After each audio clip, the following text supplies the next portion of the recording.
राज्यसभा चुनाव में भाजपा को उम्मीद से ज्यादा वोट मिली। भाजपा के आंकड़ों को अगर देखें तो राज्य में सबसे बड़ी अगर कह सकते हैं तो एक प्रत्याशी के रूप में जीत हुई है भाजपा की।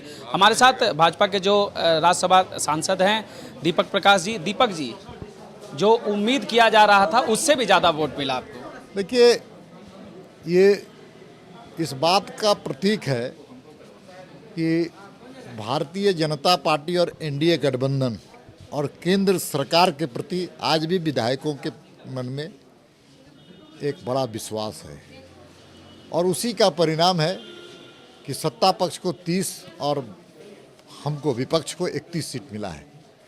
और ये इस बात को एहसास करना चाहिए राज्य की सरकार की कि लगातार 5-5.5 महीने में कहाँ और किस प्रकार से उनकी सरकारें चल रही हैं और उनके खिलाफ किस प्रकार सा खिलाफ है।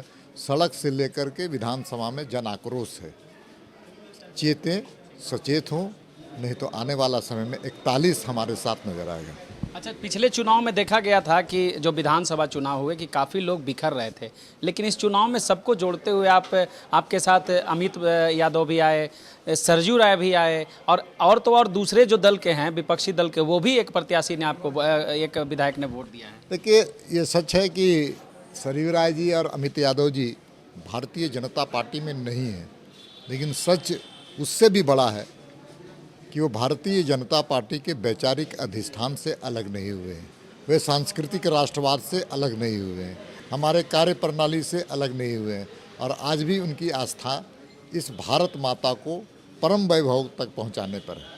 अच्छा, कांग्रेस जो लगातार दावा कर रही थी कि अंतरात्मा की आवाज़ सुन के विधायक आएंगे, लेकिन जेएमएम का भी वोट नहीं मिला, राजद ने वोट नहीं दिया, तो क्या मान रहे हैं? देखिए, आज जो सत्ता पक्ष के लोग हैं आत्मा विहीन हैं। जिस प्रकार से कोरोना वायरस का यहाँ पर लड़ाई लड़नी चाहिए थी उसमें सरकार विफल हुई है। इनके पास 6 महीने में एक भी उपलब्धियाँ बताने के लिए, गिनाने के लिए कुछ नहीं है। आज किसान परेशान है, मजदूर परेशान है, नौजवान परेशान है, बेरोजगार युवक परेशान है, प्रवासी मजदूर परेशान है और सच में कहा जाए तो झारखंड की 3.25 करोड़ जनता आज परेशान है और परेशानी का मूल कारण है कि इनके पास झारखंड को अच्छी दिशा देने का कोई दृष्टि नहीं है। कांग्रेस पे क्या कहेंगे?